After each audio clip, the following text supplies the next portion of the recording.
Hello guys, मैं आपका स्वागत करती हूँ मेरे यूट्यूब चैनल एंट्रेंस वर्ल्ड पे।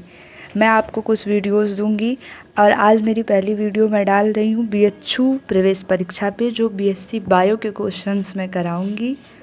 इसमें मैंने आपके लिए आज पहले पार्ट की वीडियो बनाई है जिसमें 25 क्वेश्चंस मैं करा रही हूँ और अगले 25 क्वेश्चन मैं आपको अगले पार्ट में दूँगी, जिसकी लिंक मैं अपने डिस्क्रिप्शन में दे दूँगी। ये बिना कुछ कहे वीडियो शुरू करते हैं। ये रही बीएचयू की प्रवेश परीक्षा प्रीवियस ईयर क्वेश्चंस हैं बीएससी बायो के। तो चलिए स्टार्ट करते हैं। ये हमारा पहला क्वेश्चन, सूर्य में ऊर्जा की उत्पत्ति होती है। ये हमारे ऑप्शन है हीलियम के हाइड्रोजन विखंडन से, इसके केंद्र में कार्बन के जलने से, इसके केंद्र में हीलियम और Fe के परिवर्तन होने से, डी ऑप्शन हाइड्रोजन के हीलियम में संलयन होने से। इसका ये ऑप्शन सही है। चलिए नेक्स्ट क्वेश्चन की तरफ। ये क्वेश्चंस आपको हिंदी और इंग्लिश दोनों में मिल जाएंगे, जिसमें आपको अच्छा लगे आप उसमें कर सकते हैं। एक नीला तारा होता है, सूर्य जितना गर्म, सूर्य से ठंडा, बहुत ठंडा, सूर्य से अत्यधिक गर्म। तो इसका सही आंसर है ऑप्शन डी। थर्ड क्वेश्चन देख लीजिए, किसी पीएन संधि के डिप्लीशन में क्षेत्र की चौड़ाई की कोटि होती है।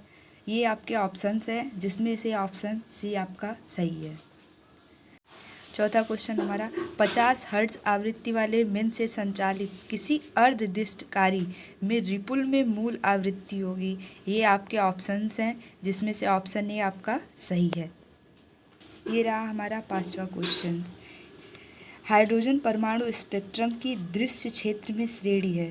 तो इसमें ऑप्शन बी आपका सही है, ब्राह्मण श्रेणी। ऑप्शन बी आप लोग लगा लीजिएगा, उसमें मैंने इंग्लिश में कर रखा है। 6 क्वेश्चंस देख लीजिए आप लोग। अभिक्रिया ये में ए का मान पूछ रहा है, इसके लिए भी इसका आंसर 12 बी वाला सही है।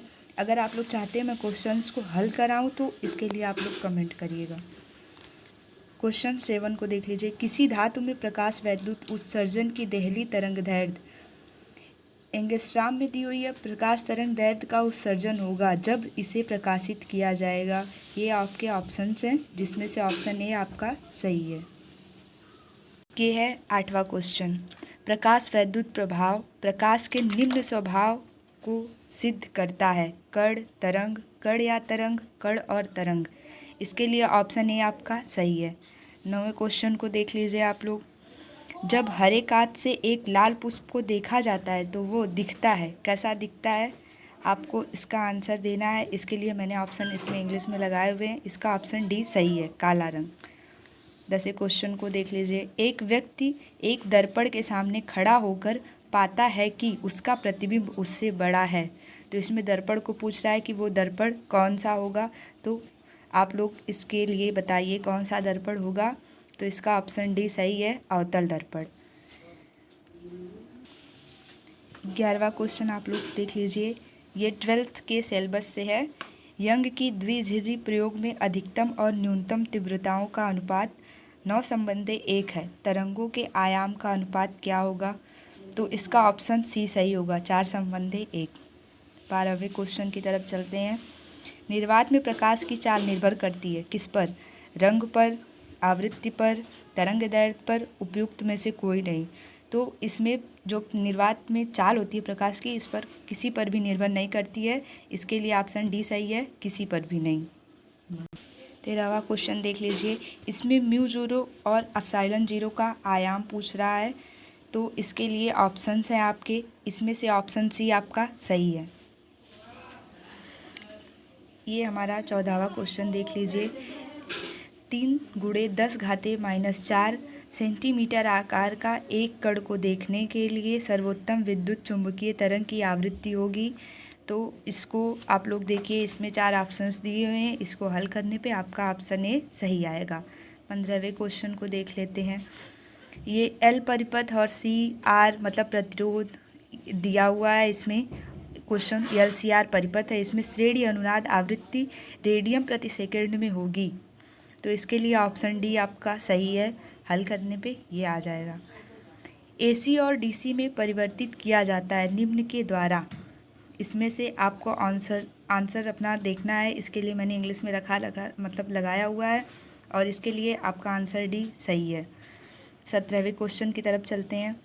इस क्वेश्चन को आप लोग देख लीजिए। प्रतिरोध 4 ओम और इसका AC परिपथ है, इसमें प्रतिबाधा को पूछ रहा है अर्थात Z, जिसके लिए आपका ऑप्शन बी सही है। 18वां क्वेश्चन हमारा उस स्थान पर जहां पृथ्वी के चुंबकीय क्षेत्र का ऊर्ध्वाधर घटक शून्य है न त्रिकोण पूछ रहा है यहाँ पे, जिसको tan थीटा कहते हैं, उसका आंसर आएगा 0। ए ऑप्शन आपका सही है। 19वां क्वेश्चन देख लीजिए। हाइड्रोजन परमाणु पैरोमैग्नेटिक है, हाइड्रोजन अणु क्या होगा? तो इसके लिए आप लोग अपने आंसर्स देख लीजिए। इसमें पहला ऑप्शन आपका सही है, डायामैग्नेटिक। अब बढ़ते हैं क्वेश्चन 20 को। एक छोटे चुंबकीय द्विध्रुव जिसका चुंबकीय आघूर्ण m है के कारण इसके केंद्र में यामोत्तर रेखा पर r दूरी पर चुंबकीय क्षेत्र की तीव्रता क्या होगी? तो इसको हम लोग, ये सूत्र है इसका, इसके लिए ऑप्शन बी हमारा सही है। अब बढ़ते हैं 21वें क्वेश्चन को देख लेते हैं हम लोग। एक प्रोटॉन और एक अल्फा कण एक समान लंबवत चुंबकीय क्षेत्र में समान वेग से प्रवेश करते हैं। अल्फा कण का घूर्णन काल प्रोटॉन के n गुना होगा, जहां n है 2। इसके लिए ऑप्शन बी आपका सही है। अब 22वें क्वेश्चन को देख लीजिए। निम्न में से कौन सत्य है? इसके लिए आपका आंसर कौन सा सही होगा? ये हमारे ऑप्शन से A B C D। इसके लिए आपका ऑप्शन ए सही है, ध्वनि यांत्रिक तरंग है। अब 23वें क्वेश्चन को देख लेते हैं। टेस्ला 0.01 m² में क्षेत्रफल है और इसका धारा दे दिया है 10 एम्पियर और ये फेरा है, मतलब टेस्ला में दिया है, उसकी फेरों की संख्या दिया हुआ है। वो चुंबकीय क्षेत्र के लंबवत रखा जाता है। फेरे पर बल आघूर्ण पूछ रहा है यहाँ पर, उसके लिए आपका ऑप्शन 0 है, सही है। ए ऑप्शन सही है, इसका आंसर 0 आ जाएगा। एक बल्ब में धारा 2% परिवर्तित होती है, शक्ति में परिवर्तन कितना होगा? ये शक्ति में परिवर्तन पूछ रहा है, इसके लिए आपको ऑप्शन सी सही मिलेगा इसको हल करने पे। ये है हमारा लास्ट क्वेश्चन 25वां। इस पार्ट में मैं आपको सिर्फ 25 क्वेश्चन करा रही हूँ। अगले 25 क्वेश्चन मैं आपको नेक्स्ट पार्ट में कराऊंगी, उसका लिंक आपको डिस्क्रिप्शन में मिल जाएगा, बाद में मैं दे दूँगी। और ये 25वां क्वेश्चन आइए देख लेते हैं। लास्ट क्वेश्चन है जिसमें ये फिज़िक्स के क्वेश्चंस थे, प्रीवियस ईयर BHU एंट्रेंस के बायो के लिए, और मैं आपको केमिस्ट्री और बायो के क्वेश्चंस भी आगे दूंगी। तो आइए देखते हैं इस क्वेश्चन को। इलेक्ट्रोलिसियस द्वारा पदार्थ के 1 ग्राम समतुल्य को अवक्षेपित करने के लिए आवश्यक आवेश होता है। ये हमारे लास्ट क्वेश्चन के ऑप्शंस हैं, option B A B C D। इसके लिए हमारा ऑप्शन डी सही होगा, इसको हम लोग हल कर लेंगे।